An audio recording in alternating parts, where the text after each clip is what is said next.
candid conversations, unfiltered opinions, and humor with AVAG Beck's podcast. Hello, welcome to our episode today.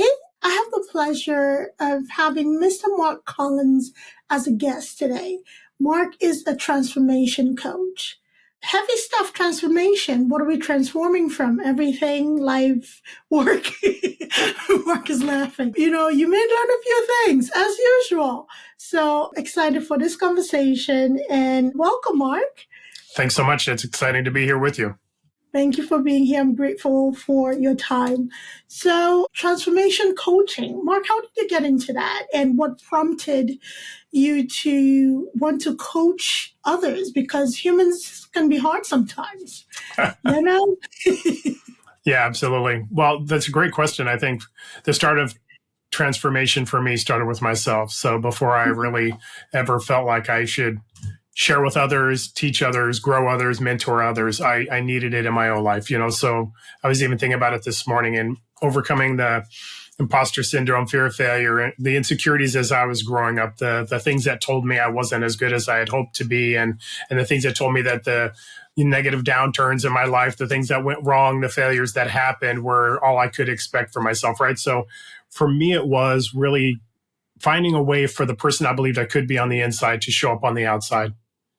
And to stop those voices, that, negative thought patterns that were telling me that this is all I could expect, that's all I'm going to be.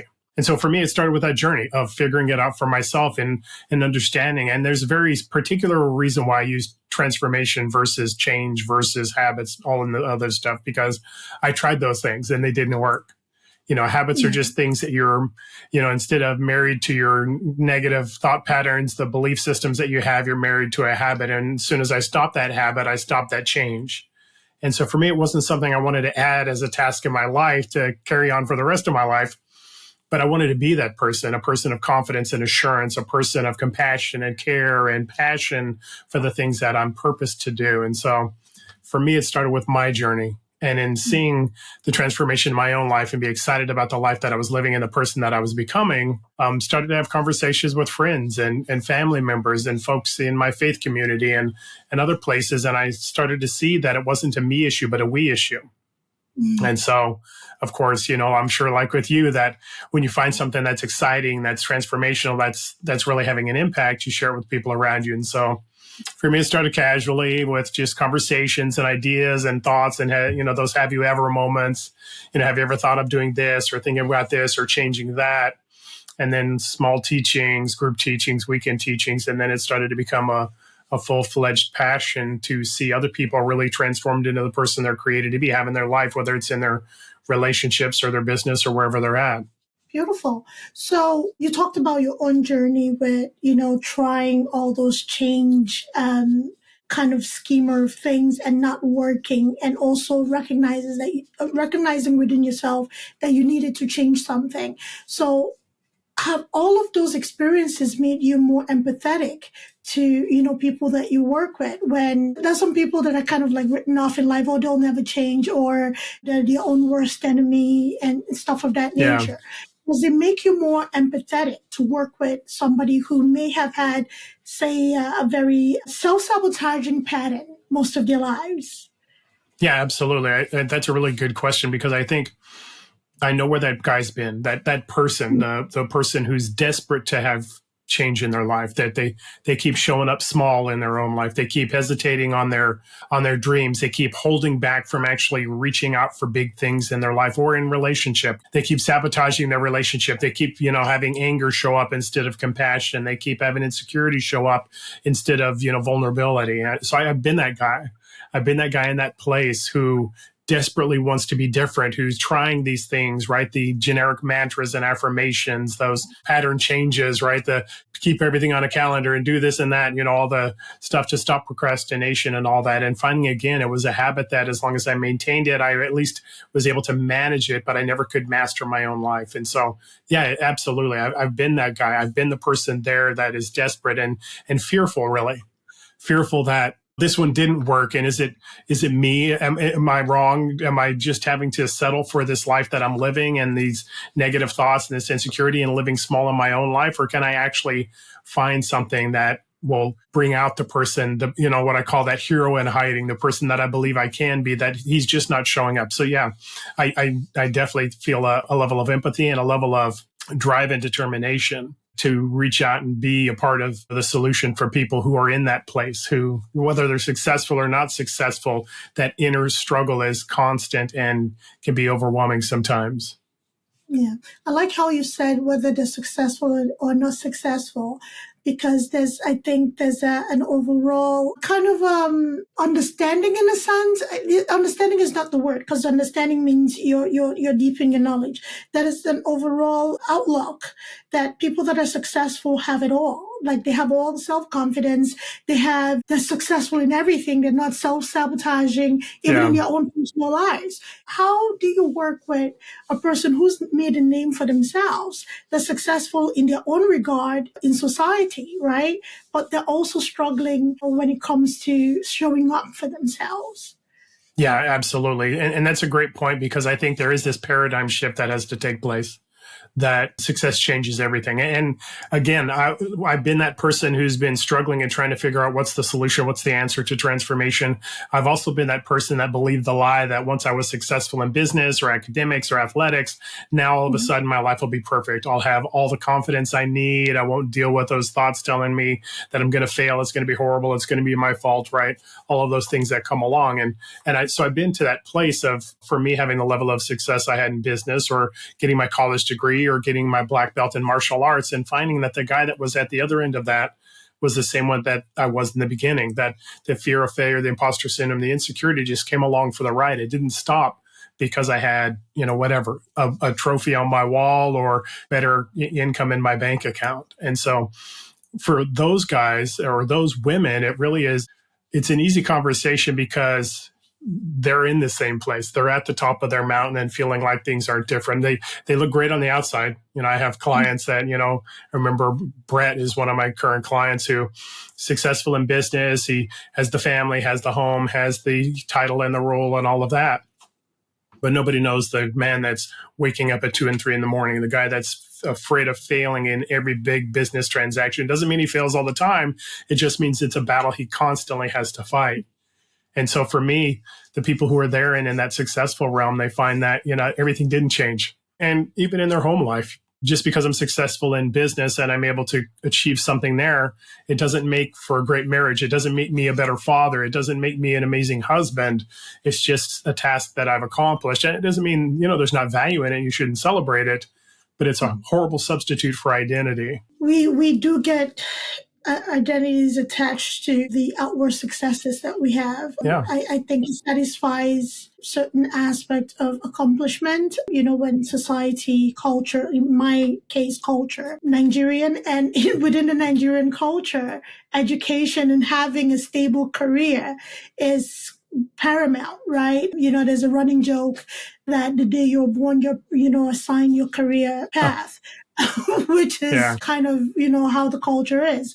Okay, you're going to be a doctor, you're going to be a lawyer, you're going to be, all those things. But sometimes it's usually not fulfilling, right, for people who pursue that. So do you find that when people culturally, I'm talking about culture in a sense, people who may come from different cultures who, again, are successful, but maybe have a bit of guilt, attached to transforming themselves into a career or something that is fulfilling.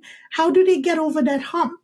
Okay, I have a student who had a very beautiful career as petroleum engineer, and he lived all over the world. That's what his father wanted him to do. But deep down, he wanted to be in healthcare and nursing. He was told that was a woman's career. He should never do it. And he waited until his father passed away to pursue that career at a ripe old age of whatever he is right now. Yeah. How can somebody overcome that guilt of not disappointing somebody else to really have a fulfilling transformation? Yeah, I love the differentiation you had between success and fulfillment. And that is the thing that I find with a lot of folks who are really striving to gain a career or a position or a role or title, whatever the thing is, to show value. And so what I tell people is the things that I do and I accomplish, it doesn't mean they're bad or good. I think they're amazing when you are able to have an impact. And I think everybody wants that, right? We all want to believe our life matters, our life has an impact. The challenge is the impact in the world that I'm having, the career, the business, the thing that I'm choosing to use as my impact.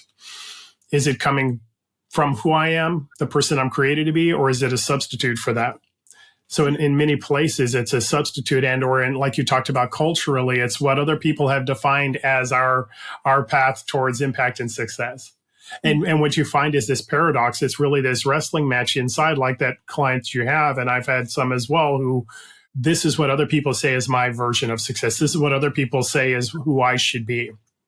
And you feel this tension of, I want to not just please them, but it is something that you can be proud of to be successful in. But there's this feeling on the inside, isn't there more than this? Isn't there more that I'm created for than this thing? And so for us, it's really helping the people to start to unpack, right? Like we focus and have foundations in identity. Who are you created to be? Because it's that thing that's going to drive you, like with the client you've talked about, drive you into the healthcare field versus in the petroleum, energy, engineering field, or whatever that was for him. So it's in this place of understanding there's a difference between fulfillment and success. Right. Everybody says success is what matters. The only people who realize it doesn't are those who are successful and who find that there is still that hole on the inside that says, I'm not doing what I'm meant to do. So for us, it's starting to unpack identity. Hey, who are you created to be apart from your past and your family and the influence of those people around you? And apart from the successes of what the world says matters, who's that person that is standing there looking back at themselves in the mirror? That's who you're created to be. The more I understand who I am, what I'm made for, the passions, the gifting, the talents I have, the more I understand what the path is of impact in my life and the thing I can do.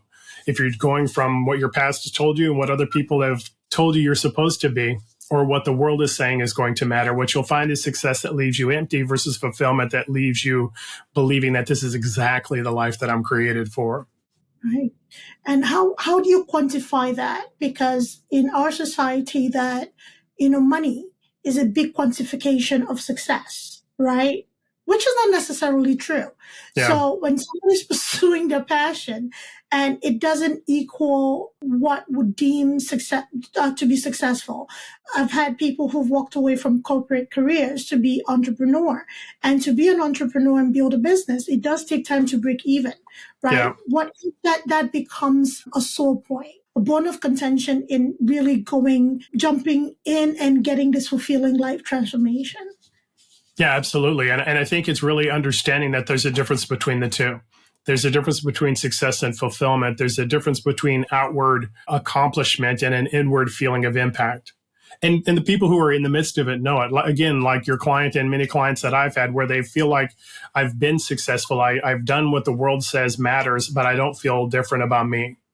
I just feel like I've accomplished something. And we know people like that, people who have, they're amazing in their career and then it becomes a disaster, or they're at the top of the mountain of what they're doing and then they give it all up and everybody else wonders, well, that's what it's supposed to look like. Why doesn't it? So it's not a quantification of, when I'm fulfilled, then I'll have money. It's understanding that you're either living from who you're created to be or your world's making up the difference. You're either living the impact you're supposed to have or you're using everybody else's definition. And what I would tell people from my success, and I know you have as well, is the other side of that is when I reach that mountaintop and I still don't feel any better, when the success, and the joy from it lasts about 10 minutes, when I keep wondering what else can I do because this doesn't matter, when I keep trying to re-succeed, I try and gain more money. Okay, well, I got 100,000. Now it needs to be 500,000. That'll be enough. And then no, now it's 1 million. 1 million will be enough. No, well, it's when I have 2 homes, when I have 5 cars, when I have, the home in the Hamptons or whatever the thing is that is your success metric.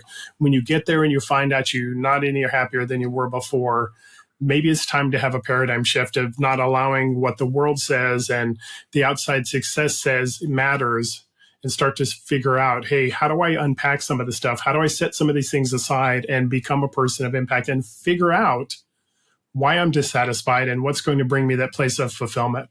And here's where when you've got it. It's the thing in your life, and I'm sure you do it with the things that you do to help people in the areas that you do. It's this feeling that this is exactly who I was created to be. the thing that is effortless, not that you don't put a lot of activity into it, but you don't have any challenge in trying to be motivated. You don't have any challenge in trying to find time to do it, or what you have a challenge with is trying to find time to not do it, getting pulled away, right? Like with my wife and I, where she has to schedule in things in our life, but because if she doesn't, then I'm going to be right in front of my computer doing the things that matter and that I'm passionate about. Not that my wife doesn't matter in my life, but sometimes you can be singularly focused. It's that thing that you know that this is the me thing. This is exactly who I am. This is the impact that I dreamed of having in my life. When you find that thing in your life, then you'll know that you've reached that level. And you know when you don't have it, because you're still searching, right? The higher mountain, the next thing, the next accomplishment. When you're on that journey, it never ends and it's always exhausting. But when you're a person who's fulfilled, who's living out of the passion of who you're created to be, who's living out that impact in the world, every day is a joy because you know that this is exactly the imprint on the world that your life is supposed to make. Absolutely. You anticipated with joy. Yeah. You anticipate doing that thing is like, okay, you look forward to it, not with anxiety, because that is what I found in my own life. Doing this and making impact this way, talking to people, meeting new people, being able to be in a creative space where I'm creating, working and building things that will impact the world in a positive way is something that I look at my calendar. Okay, I'm meeting with this person, I'm doing this. I can't wait. As opposed to, oh my God, okay, so I have to go do this tomorrow. Yeah. So I'm doing this thing tomorrow. So there's a difference, it sparks, there's a joy that it's not comparable. So when you find your thing, you will know. The journey, right? Let's talk about transformation. There's some transformation that I don't want to downplay it by saying it's easier. But there are some transformations that are a little more manageable than others, in a sense that some decision may have been steeped in trauma of any kind, right? So in that case, do you work directly, or do you maybe bring in a psychotherapist of sort, a talk therapist, whatever it is, to have somebody maybe work through the big iceberg, right? The one buried underneath. Yeah. And then you get to the peak of it. No, absolutely. And so we do our own work with that. And what I tell people is you're either living from who you were created to be or what your life has told you. There really is no in between. If you unpack the root cause and the reasons for the decisions you make and the directions you take and the actions you live out, it really comes from either understanding this is who I'm created to be and I'm walking towards that, or it's because this is what my life has told me. Whether it's, struggling academically, or a family member, parent who told you that you have to be this because this is the success that matters to us, or you've, the things that you do in relationship. It really happens in every area of life. I'll be no greater than the person I believe I'm created to be. And I'll do no more than the person I believe I'm equipped to be.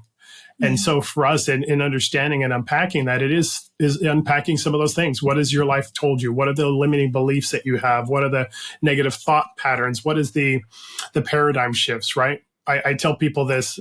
There's a book I have, Life Mastery, Living Life by Design, Not by Default. It's over my shoulder if you want to grab a copy. The title is there on purpose because most of the time we're living our life by default, which means that my parents are supposed to tell me who I am and I'm supposed to follow them because that's how you honor your parent. I think, honestly, you honor your parent by living the best life you can, right? I grow my children up and I've raised them as a parent to become adults, not to become children, which means that they are supposed to be fully functioning people, being able to live out their lives autonomously from me. And I'm supposed to be there to encourage them. When you can live from a place of who you're created to be versus what your parents maybe have told you, you can live some of that out. So for us, it's unpacking some of those things of saying, okay, well, everybody has had a life that's told them something. Many of the most successful people are doing it as a counteraction to somebody told them they failed or not being able to succeed at something they really wanted to do, right? And one of the older basketball folks, many people may not know him, his name was Michael Jordan.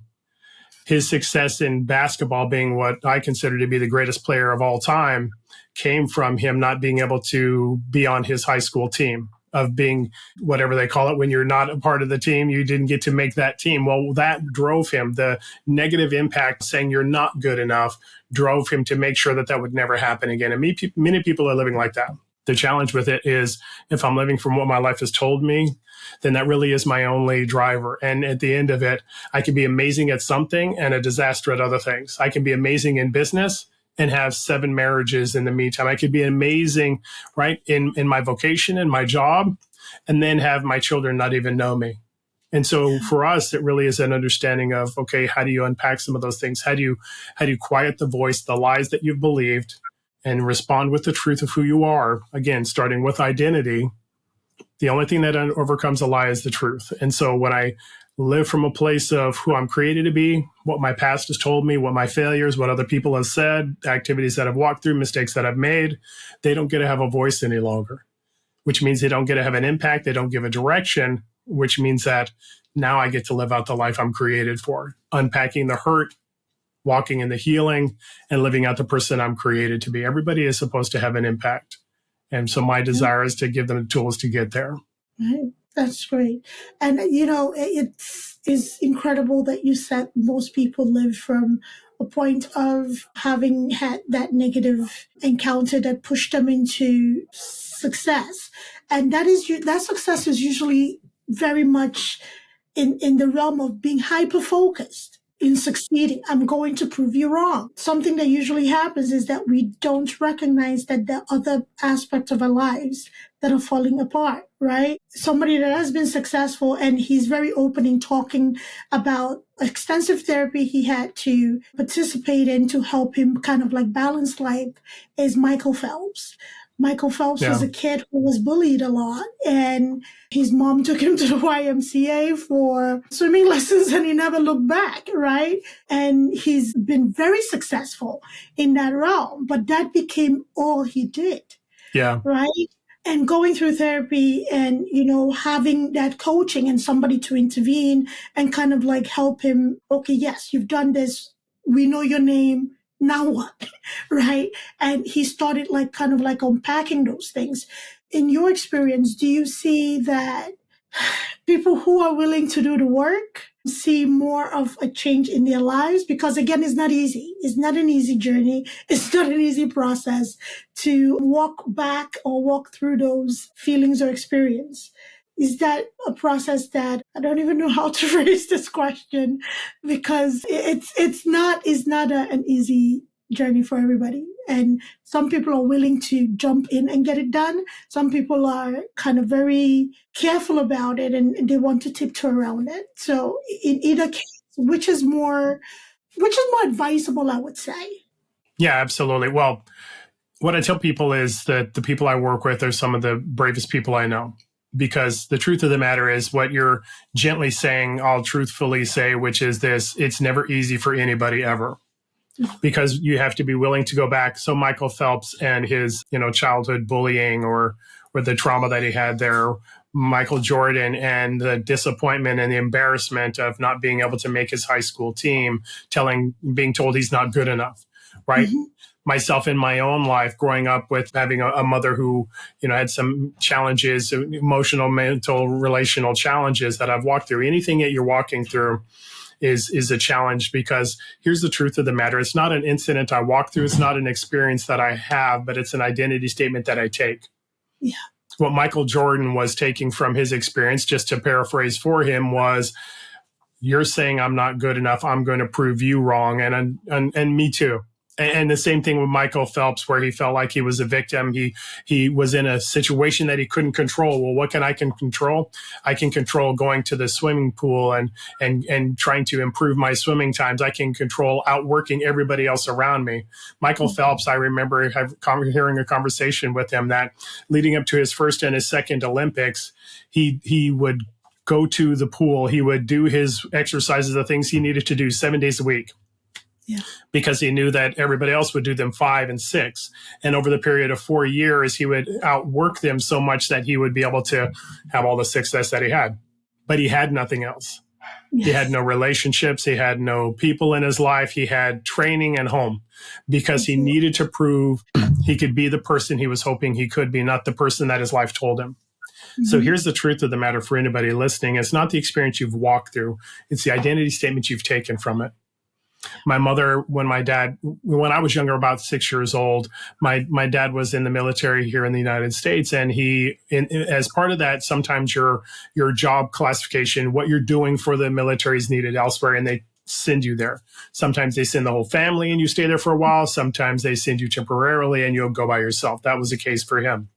So he was in a foreign country for a period of time while my mother was taking care of 4 young children and a household for the very first time. It was something she couldn't really comprehend or be able to manage. And so she had a nervous breakdown and she was hospitalized.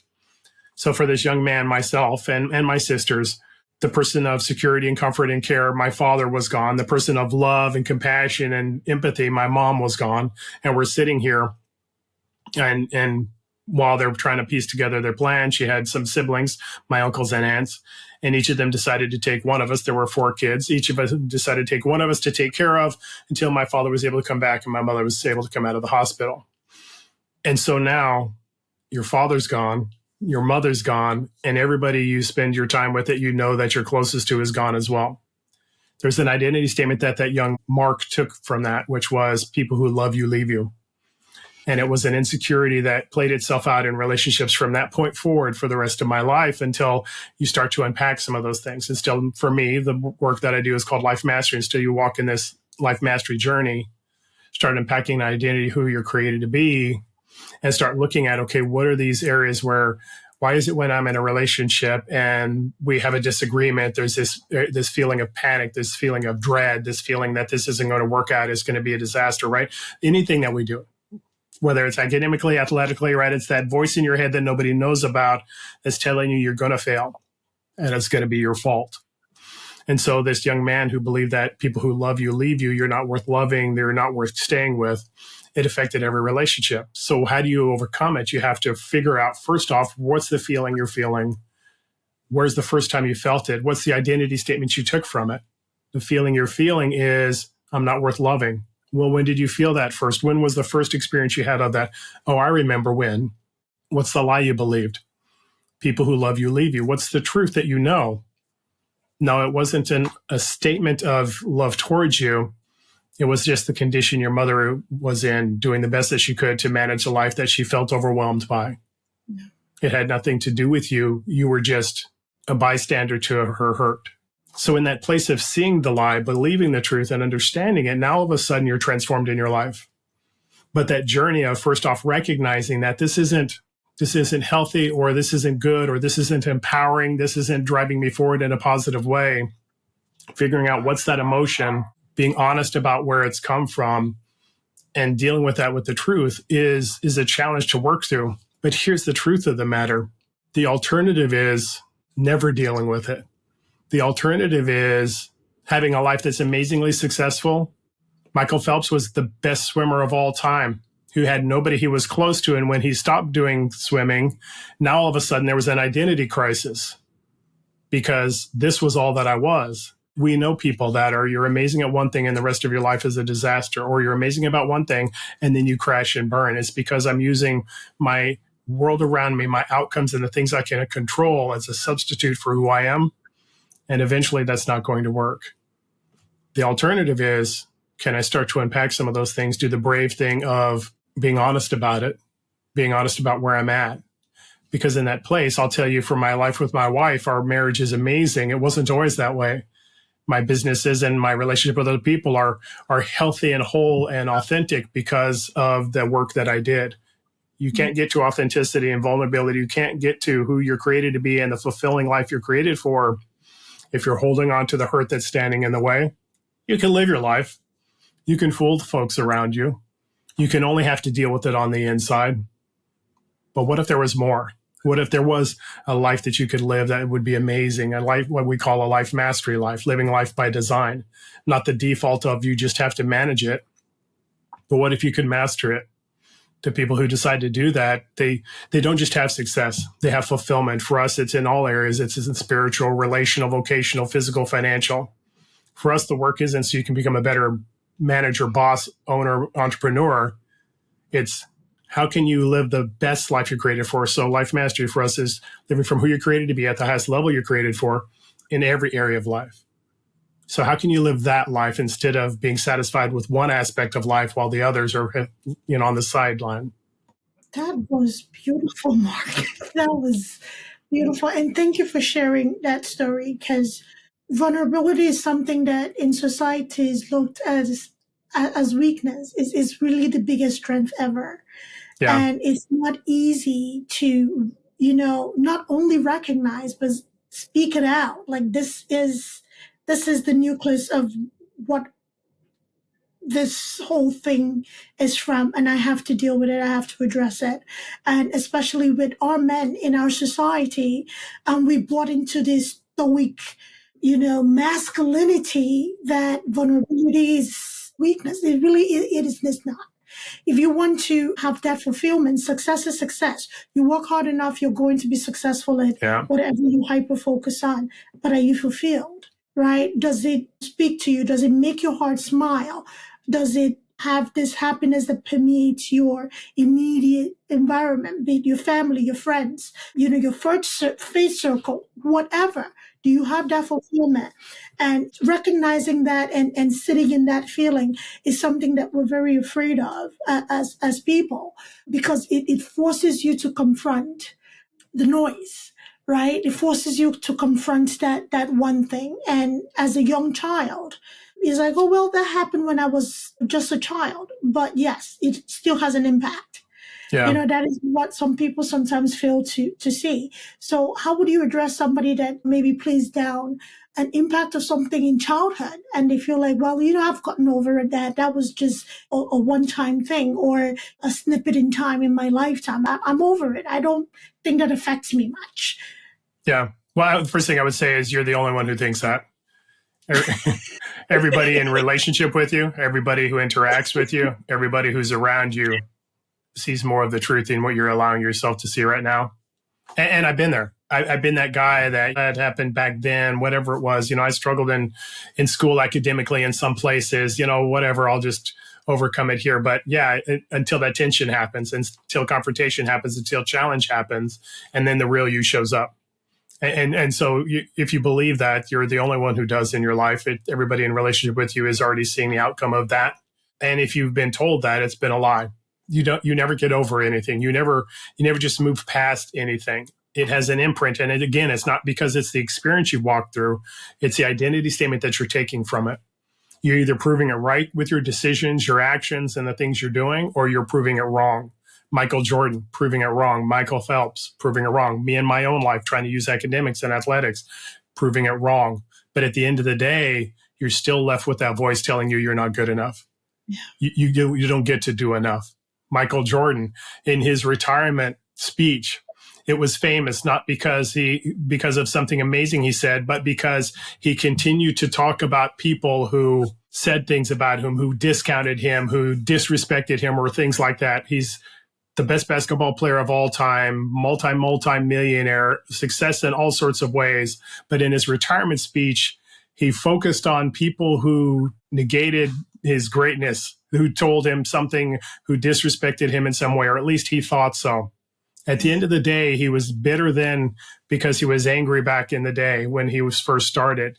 Do you want to be that person who everybody wants to avoid, or do you want to be that person who wants to live the life you're created for? Vulnerability, like you talked about, you know what real vulnerability is?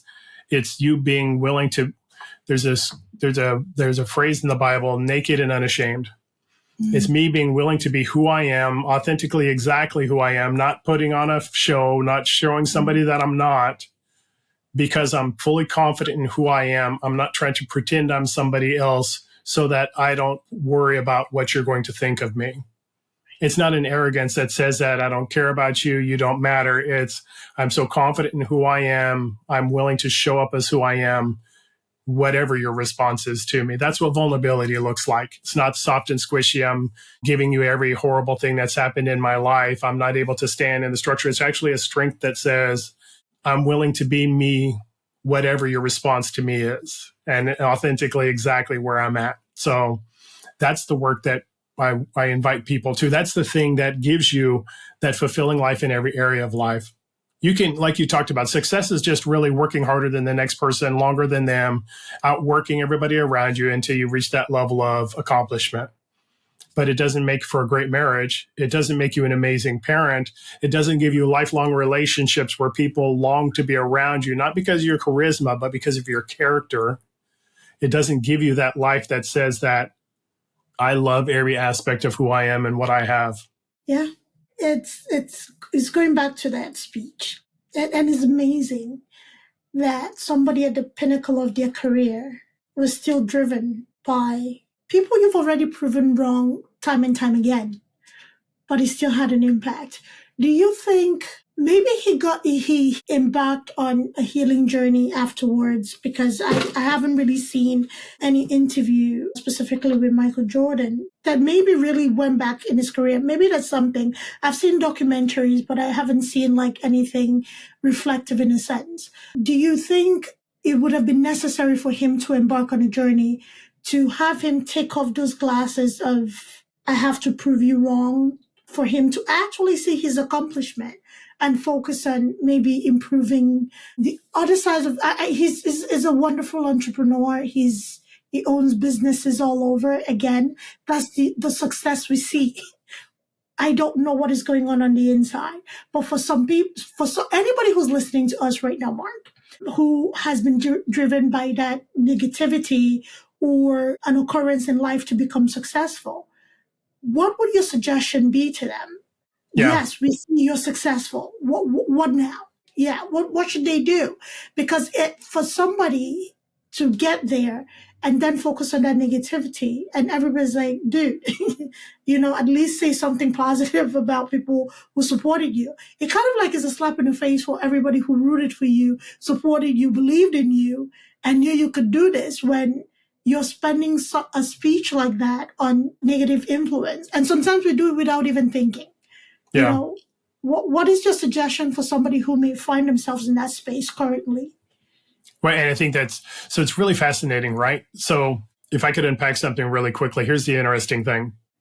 Who he was, Michael Jordan, Michael Phelps, anybody of great success in your life, who they were is either, your success is either coming from who you're created to be, or it's a substitute for it. Mm. And what I mean is that his skill set was still the same. There was no greater level of skill he had, really no greater level of drive he had, no greater level of ability he had that came from him trying to prove other people wrong, trying to overcome disrespect or prove that he was somebody of worth. He had no greater skill level because of that. The same skills he had with that mindset, he could have had with a mindset of, I know who I'm created to be and the level I'm created for, I'm striving for, and this is the outcome from it. Right. The outworking of the choice he made was the inability to have long-term relationships, the inability to have those things that you desire to have, right? To have people who want to be around me, right? It was said of him that he couldn't lose at anything at any time. Mm-hmm. Now, you and I, let's just imagine, how fun is a person like that to be around? How often do you want to play games with somebody who's always angry when they lose, always having to do it again, always have to play it again, always talking a bunch of yak and a bunch of garbage? Because how fun is that? That's, to me, exhausting. Those are people I avoid. Those aren't people I try and be around, not because I'm afraid of winning or losing, but because you suck all the joy out of the relationship with what you're doing. So you've got your success and you've done it through your anger, really an identity statement. Right.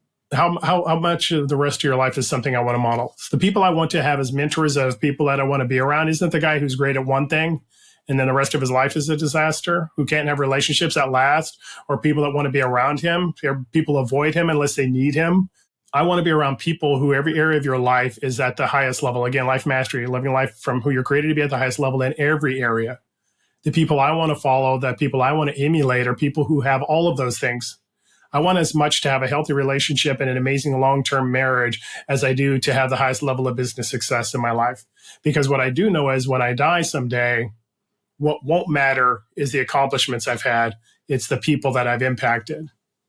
So how do you do it? Well, you first off start off with identity. Michael Jordan, from everything he was doing, and me and everybody else in our lives, everything we're saying, everything we're doing is coming from an identity statement we have.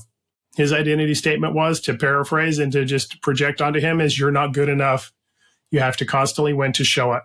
What if he would have had a relationship with himself, an identity statement that says that I'm the best at what I do and I'm going to achieve all that I'm meant for? what kind of relationships would have happened from there. So the people that I would talk to right now, I would say this: you can have your success be a substitute for identity, or you can live from identity. When you live from identity, you walk in authenticity and vulnerability and confidence in who you are, and it has a positive impact in every area of your life. And in that place, you can have the life that you're created for, a life where your relationship is just as good as your business success, which is just as good as your health, which is just as good as your financial acumen, which is just as good as your faith walk. You don't substitute others and sacrifice them so you can achieve one. You live out who you are. And then at the end of your days, you'll have the impact you're created for. And the things that will last, the legacy that'll carry on after you're gone, will be a person who changed lives because he lived, not accomplished things that were forgotten 10 years from then. So life mastery sounds like a balance, sustaining a balance in all areas of your life. And somebody may argue that most of the noteworthy, be it celebrities or people who have made impact in the world, the likes of Bill Gates, Warren Buffett, Oprah, I would say, and the list goes on and on and on and on. There's usually a friction or a fracture in interpersonal relationship. There are others that are successful, that have had a successful long-term relationship. Oprah and Stedman, I would say, even former President Barack Obama and his wife. So is it rational to say that there's a need to neglect other areas of your life to be successful? Because that is what we see. Bill and Melinda Gates unfortunately got divorced. They built the name together and all of that stuff, and the likes of the Bezos and of the world. What happened? What happened through that? Because you see people build together, and at some point does that break? Is it to be expected, or it was something neglected? What happened to the mastery? Or was there ever a mastery? Or was there this thing of hyper-focusing for success? Be it negativity driven or... Yeah, absolutely. I think the first thing really quickly I would say is there's no such thing as balance in your life. I don't give equal time and attention to everything in my life. True. I don't mark out. Yeah, and I know you don't mean that, but a lot of times we think that I'm supposed to put 2 hours into my relationship and 2 hours into my health and all that, and think that that's what it looks like. Really, that's management, not mastery. Mastery is me giving all that I am to the thing that I'm in the midst of in every area of my life. So when I'm with my wife, I'm all in, we're all invested, we're doing all of that. Same thing with all the other areas of my life.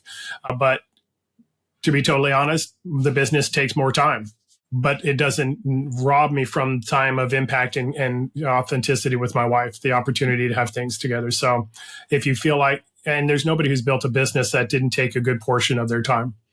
But the difference is that, is it a business as a substitute for a relationship, for identity, or is it because of that? If it's because of that, then me and my wife are walking in unity. We have the same goals and dreams and desires and design. So we have an agreement of what it's going to take to get there. But it also means that we're very intentional of the time that we take for each other, that while this is taking a good portion of the daytime and daylight of our lives, there's times where we get to steal away times that are for us. The things that really have impact for us, that matter to us, that give us that engagement together. And then, the casual things where you're talking about it and, you're not ignoring each other during those times of business, but you're more invested in that. So why doesn't it work? It really comes down to this. Are you succeeding because of who you are or in spite of who you are? Are you succeeding to prove who you are or because of who you're created to be? At the end of the day, who I am, I'm going to be in every area of my life. I'm not going to be a different person in my marriage than I am in business, than I am in my financial, physical, spiritual realm. You show up as who you are. And so at the end of the day, are you living from who you're created to be? Because if you are, then that same man of character and compassion and love and passion and fortitude and desire is going to show up in my marriage, that shows up in my business. Yeah. But when I'm using success as a substitute for identity, now all of a sudden everything comes from that. I get all of my, not just accomplishments, but I get all of my accolades. I get all of my reassurance. I get all of my encouragement because I'm successful at that. Well, that tells me you're a person who is using business as a substitute for identity. me and the things that I walk through in my own life mastery journey, I don't succeed in business to prove who I am. I succeed in business because of who I am. It's who I am lived out simply in this realm of my life. And so what that means is that I'm not stealing away from my family the time and the connection because the business means everything. And in that place, I can give to all of those areas, and I'm mindful of all those areas and have goals and visions in all of those areas. One of the things we do with the people we work with is to say, so life mastery is you living from who you're created to be at the highest level you're created for in every area. Well, that highest level, what's the vision you have for yourself in your relationships, spiritually, financially, physically, vocationally, right? What's the vision you have for your life? What's the goal you have for your life? What's the life you're meant to live in those areas? And how do you walk towards that? And so I'm walking towards that vision for that highest level life in every one of the areas of my life. Somebody who doesn't live out that journey, who doesn't have a transformational journey, who's living from what their life has told them, what their past has said, and who they believe they are versus who they're created to be, will use one area of their life as a substitute. And in that place, it means everything. And eventually you mean nothing and we fall apart. So it really all comes down to identity. I know it sounds very boring, but it's very truthful. If I'm living from who I'm created to be, then I'm showing up as that man in every area of my life. If I don't, then I'm grabbing something that proves something I want to be, right, and I'll put all of my energy into that and forego everybody else. Yeah, makes perfect sense. Outward success can be intoxicating in a sense. And it's very easy to forget the other stuff, life around you. So, Mark, you do a lot to help everybody. I want you to please tell us about your product, your offers, your services, where we can find you, your socials, your website, all of that stuff. So whoever is listening to us and feels impacted by this conversation and would like to reach out and, see how they can work with you, how can they find you? Yeah, I appreciate that. Thank you for asking. So I try and be a one-stop shop. So everything I have is on my website, which is freedom-for-life.net. freedom-for-life.net. What is on the website is my course, Life Mastery. So identity, there's things that we use to try and bring strategies and tools for you to be able to really kind of unpack that thing that we talked about, that transformational journey, really being able to unpack identity. We have a 3-step process and strategies that we use for that to unpack identity.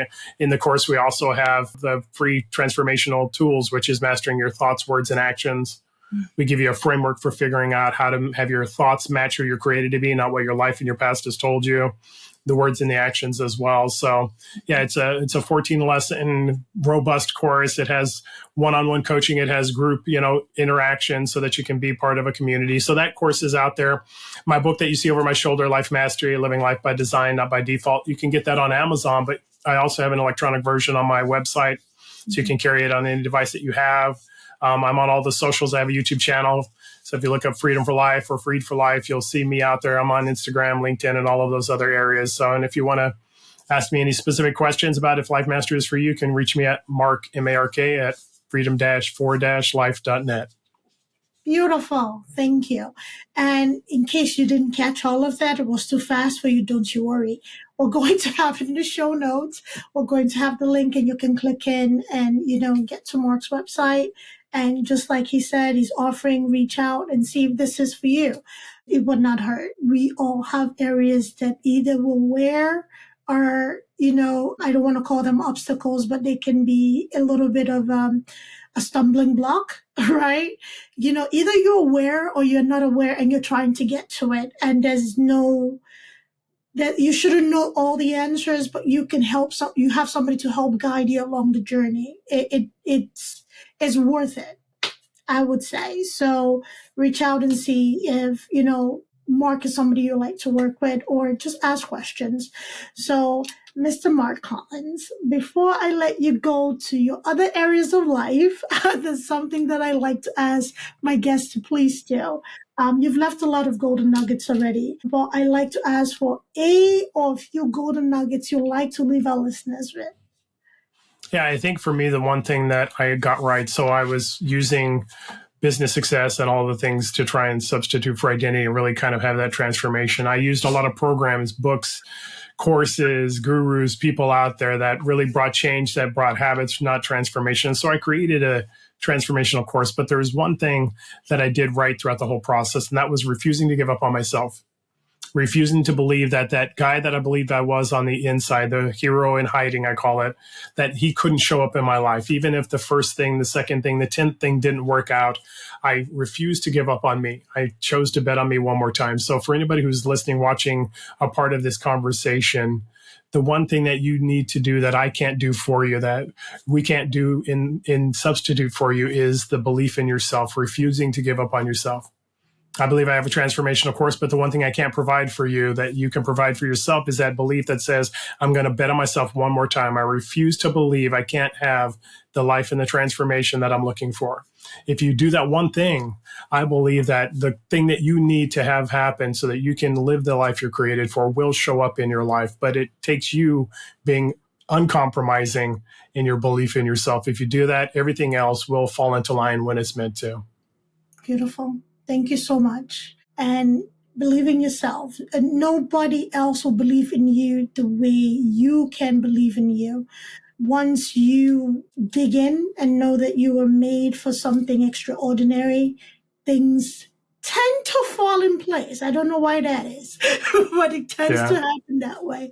So thank you everybody for listening. I pray that there was something we said here in this conversation that mattered to you or made an impact in your life. You're not alone. You're not alone. And, sometimes it may feel that way. There are a community of people that are looking to uplift you while you embark on your journey. You need support. You can't go at this all by yourself all the time. So look for your village, look for your support system, look for a group, and look for a coach that will help you along that journey.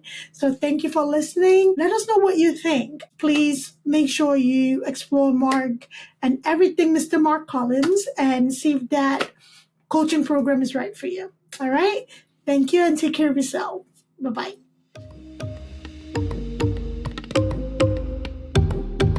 Thanks for tuning in to Avik Beck's podcast. If you enjoyed today's episode, don't forget to subscribe, rate, and leave us a review. It really helps us out. We'd love to hear your thoughts and continue the discussion.